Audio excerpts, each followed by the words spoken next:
तो नेपाल का जो CWC के लिए स्कॉट था वो आ चुका है और काफ़ी दिन पहले नेपाल क्रिकेट बोर्ड है जो अपना स्कॉट एक बार फिर से ऐलान किया है। और मैं आज बताऊंगा कि आखिर कौन ऐसा चेंजिंग इसमें किया गया है। क्या जो कैंप लगा था नेपाल में, तो क्या इससे कोई युवा को चांस मिला है या फिर उन्हीं पुराने के साथ नेपाल क्रिकेट टीम जा रहा है जो जून में हमें स्कॉटलैंड में जाके CWC का एक इम्पोर्टेंट मैच हमको यहाँ पे खेलना है। सबसे पहले मैं बताऊं तो काफ़ी लोग का कहना था कि हो सकता है कि कैप्टन चेंज हो सकता है, लेकिन ऐसा नहीं हुआ। बल्कि कैन ने जो फैसला किया है कि कैप्टन मैं रोहित के साथ जाऊंगा। और बताऊं तो आखिर नेपाल क्रिकेट बोर्ड किनको अपनी टीम में शामिल किया है, तो सबसे पहले बताऊं तो रोहित पौडेल जो कैप्टन है, इसके बाद आसिफ शेख है, कुशल भुटेल है, अनिल शाह है, भीम सार्की है, आरिफ शेख है, बशीर अहमद है, गुलशन झा है, दीपेंद्र सिंह ऐरी है, संदीप लामेछाने है, सोमपाल कामी है, करण केशी है, ललित राजवंशी है, नंदन यादव है और रिजन धकाल है। तो जिस हिसाब से एक बार फिर से नेपाल क्रिकेट बोर्ड ने जो कैंप लगाया था, तो मेरे ख्याल से यहाँ से बैटर में तो आप कहिएगा तो बशीर अहमद के तो काफ़ी दिन पहले एंट्री हो गया था टीम में, लेकिन जो कैंप लगा है उनके साथ कंटिन्यू नहीं किया गया है, बल्कि उन्हीं पुराने के साथ नेपाल क्रिकेट बोर्ड ने फैसला किया है कि मैं चलूँगा। और उम्मीद करता हूं कि जो भी खिलाड़ी को अपनी टीम में शामिल किया है, क्योंकि कोच साहब का कहना था कि कोई किसी खिलाड़ी के अंदर अगर कोई चीज़ का कमी है तो ज़रूरी नहीं कि उनको हटा दिया जाएगा, बल्कि उनके ऊपर काम करके उन में जो कमी है उनको सुधार किया जाएगा। और यहाँ पे सवाल आके जो खड़ा उठता है और सवाल यहाँ पे जो बनता है, तो क्या दीपेंद्र सिंह ऐरी को वनडे में आप ऐसा प्लेयर देखना चाहते हैं? तो बहुत ऐसा लोग कहेगा कि नहीं, मैं वनडे में दीपेंद्र सिंह ऐरी को देखना ही नहीं चाहता हूं। ऐसा नहीं कि उनके साथ दुश्मनी है पर्सनल, बल्कि ये कहिए कि उनका जब आप एवरेज निकालिएगा और 20-22 का निकलेगा तो क्या आप उनके साथ वनडे में जा सकते हैं? नहीं। लेकिन इसके बावजूद भी नेपाल क्रिकेट बोर्ड ने जो फैसला लिया है कि दीपेंद्र सिंह ऐरी को सिर्फ टीम में खिलाना नहीं है, बल्कि उनको वाइस कैप्टन भी बना दिया गया है, तो ये जानकर काफ़ी हैरानी की बात है। लेकिन कोई बात नहीं, उम्मीद करता हूँ कि बेहतर खिलाड़ी है। जिस तरीके से वो 20 में खेलता है, अगर इसी तरीके से वनडे में भी खेले तो इसमें कोई हैरानी नहीं होगा कि दीपेंद्र सिंह ऐरी एक बेहतर खिलाड़ी है और बेहतर तरीके से वो खेलेगा। लेकिन वनडे में वो बिल्कुल नहीं खेल पाता है। जब यही खिलाड़ी जब T20 खेलने के लिए आता है तो ऐसा लगता है कि जैसे कि बॉल उनको फुटबॉल नज़र आ रहा है, और यही खिलाड़ी जब वनडे में आता है बैटिंग करने के लिए तो ऐसा लगता है कि जैसे कि बॉल उनको नज़र ही नहीं आ रहा है। और नया की बात कर लूँ तो बशीर अहमद को एक बार फिर से मौका दिया गया है, तो उम्मीद करता हूँ कि बशीर अहमद जिस तरीके से हमकम में जाकर उन्होंने खेला था, बिल्कुल इसी अंदाज से खेले और बेहतर क्रिकेट खेल के वो नेपाल क्रिकेट टीम में एक बेहतर जगह बनाई। क्योंकि कुशल मल की जगह पे हम उसी टाइम में हमने कहा था कि कुशल मल की जगह पे एक बेहतर ऑप्शन बशीर अहमद हो सकता है नेपाल क्रिकेट के लिए, क्योंकि कुशल मल कभी चलता है कभी नहीं चलता है।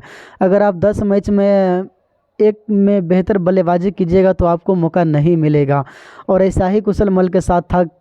T20 में भी कभी काल इतना बुरा गेम वो फंसा देता था कि लास्ट में जो आने वाला बॉलर था उनके ऊपर काफ़ी ज़्यादा प्रेशर हो जाता था, और इस बार कुशल मल को बिल्कुल चांस नहीं दिया गया है। और नंदन यादव को भी कंटिन्यू किया गया है कि नंदन यादव के साथ भी चला जाए, तो उम्मीद करता हूँ कि नंदन यादव भी बेहतर ऑप्शन है। और जिस तरीके से उन्होंने हमको हमकम में हमेशा फर्स्ट विकेट वही लेकर देता था और बेहतर गेंदबाजी भी वो करता था। तो जिस तरीके से स्कॉटलैंड का जो सफ़र नेपाल के लिए रहने वाला है कुछ आसान नहीं होने वाला है, क्योंकि नेपाल का जो आगे का जो प्रदर्शन है वो कुछ बेहतर नहीं है। लेकिन उम्मीद करता हूं कि नेपाल इन साल 2025 का जो CWC का लीग स्टार्ट करेगा तो एक बेहतर तरीके से खेलेगा और बेहतर तरीके से नेपाल बल्लेबाजी करेगा। क्योंकि नेपाल के पास जो प्रॉब्लम है कि अवे में जाकर उनके साथ जो दिक्कत का सामना होता है, कि दिक्कत यही है कि वो बेहतर तरीके से बल्लेबाजी नहीं कर पाता है। गेंदबाजी तो बुरा भला ठीक ठाक कर ही लेता है, लेकिन बल्लेबाजी में काफ़ी ज़्यादा कमी नज़र आता है नेपाल के बैटरों के पास। अब देखने वाली बात होगा कि नेपाल 11 किस तरीके से मैदान में उतारता है।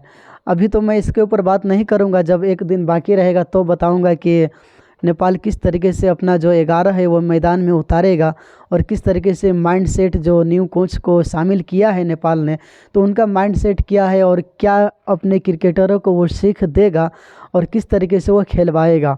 क्योंकि वो ऑस्ट्रेलिया का है तो मुझे लगता है कि वो अटैक ही की तरफ जाएगा, और क्रिकेट में सबसे बेहतर क्रिकेट यही है कि आप अटैक कीजिए।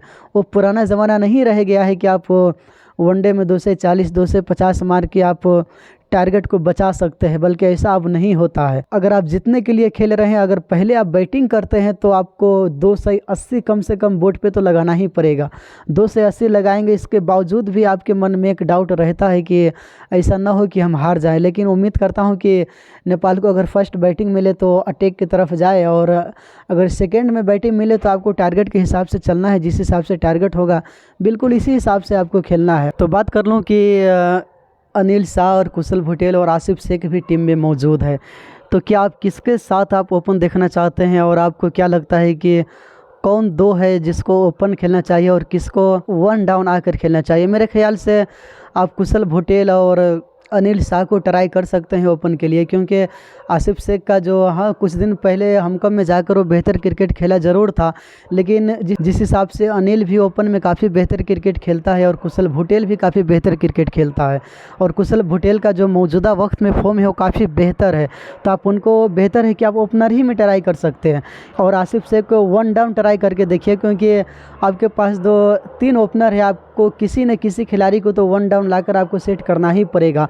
अगर अनिल शाह और कुशल पटेल के साथ आप ओपन में जाते हैं और यहाँ पे आपको अगर बेहतर क्रिकेट खेल के वो दे देता है और दोनों तरफ से अटैक होगा, ऐसा नहीं है कि एक तरफ से हिटने वाला है एक तरफ से रोकने वाला है, बल्कि दोनों तरफ से हिटिंग की तरफ जाएगा। अगर जल्द विकेट गिर जाएगा दोनों में से किसी का, तो आसिफ शेख आके यहाँ पे संभाल सकता है पाली, और इसके बाद आप भीम सार्की को ला सकते हैं, इसके बाद आप रोहित खुद चले आइए, इसके बाद बशीर अहमद की तरफ जा सकते हैं, गुलशन झा आपके पास बेहतर ऑप्शन मौजूद है। तो आप बिल्कुल इसी हिसाब से चलिएगा कि टीम का जो सबसे बड़ा दिक्कत है नेपाल क्रिकेट के साथ कि किसका कौन नंबर है वही पता नहीं है।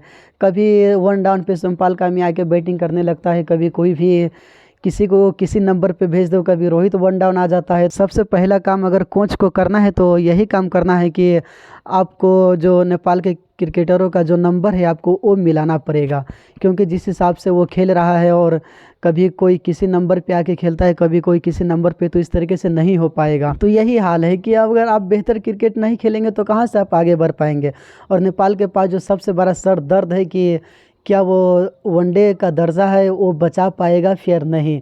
अगर वनडे का दर्जा नेपाल नहीं बचा पाता है तो नेपाल जितना भी मेहनत कर रहा है वो सब लॉस हो जाएगा। उम्मीद करता हूँ कि नेपाल के लिए 2025 अच्छा साबित हो, 2024 की तरह ना हो। तो चलिए आज के लिए इतना ही। अगर हमारा वीडियो आपको अच्छा लगा है तो आप कमेंट करके लाइक कर दीजिएगा और चैनल को भी सब्सक्राइब कर लीजिएगा।